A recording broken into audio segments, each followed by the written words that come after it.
बहुत जंगल का क्या समाचार है? और आज जंगल का सब समाचार ठीक है। एक गंगा घाट के किनारे दो पुरुष एक नारी है। क्या तुमने अपनी आंखों से सचमुच देखा है? जी महाराज। ठीक है, यदि ऐसा है तो हम कंद मूंगफल और फूल की व्यवस्था करके उनका स्वागत करेंगे। जी महाराज। और सही समय पर कंद मूंगफल की व्यवस्था करो। जी महाराज।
हे प्रभु, आप लोग कौन हैं?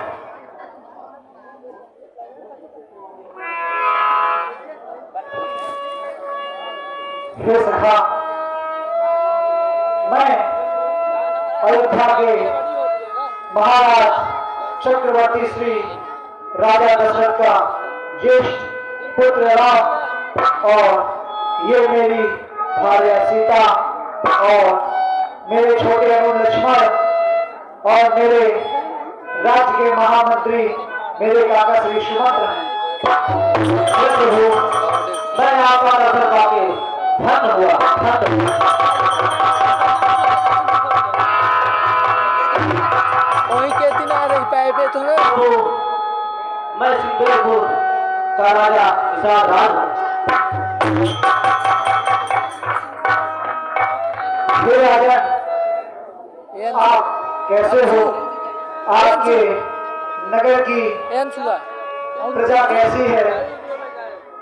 मुझे समाचार बताएं। ए लाउडी हे प्रभु, आप पैदल कर अयोध्या से आ रहे हैं। आप यहाँ नहीं बल्कि महल में चले और अपने कोमल चरणों से मेरे महलों की शोभा बढ़ाएं। सारी बातें वहीं पर की जाएगी। ऐसा नहीं हो सकता राजन, क्योंकि मैं माता और पिता की आज्ञा से हम लोग 14 वर्ष के लिए वनवास के लिए निकले हैं। हम किसी प्रकार का राज्य भोग एवं राजमहल का प्रयोग नहीं कर सकते। हे प्रभु, यह कैसा आनंद किसने किया है? हे मित्र, मैं और मेरी भार्या और मेरे प्रिय अनुज माता पिता की आज्ञा से वनवास को निकले हैं। हे प्रभु, ये तो आप ठीक ही कह रहे हैं, परंतु आप मेरे महल में चलकर जलपान कीजिए और थोड़ी देर विश्राम कीजिए, उसके पश्चात आप चले जाना। हे राजन, मैं महलों में नहीं जा सकता, आपको बदला दूं।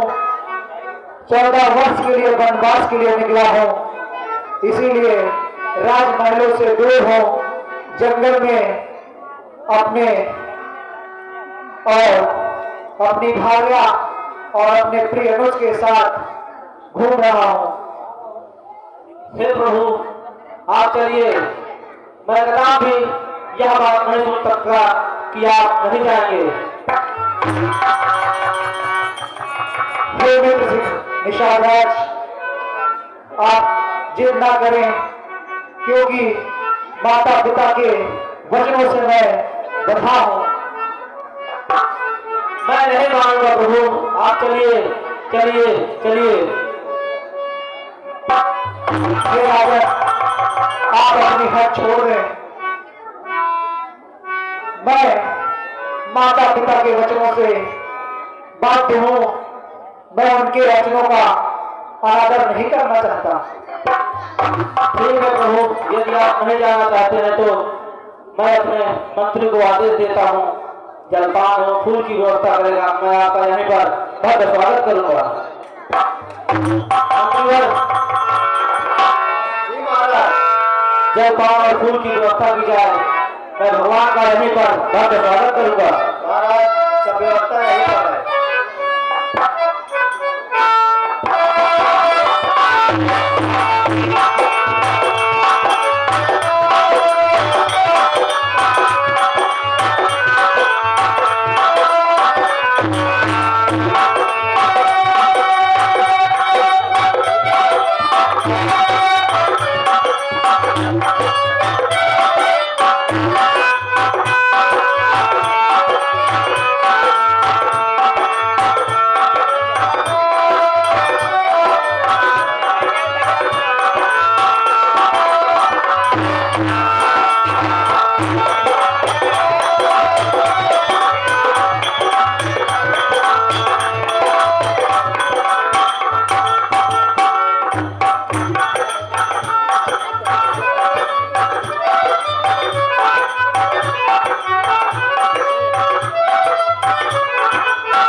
हे दादाश्री,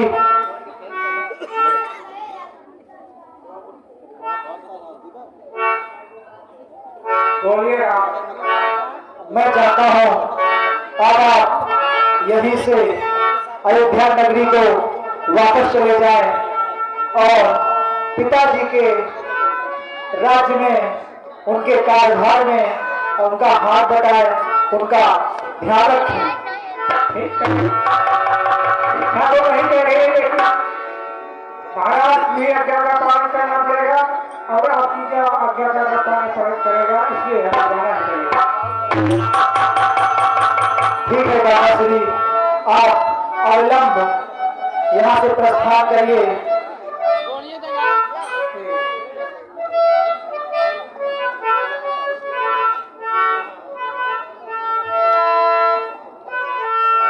हे प्रभु, यदि आप 14 वर्ष के लिए वनवास काटेंगे तो मैं भी आपके साथ चलूंगा।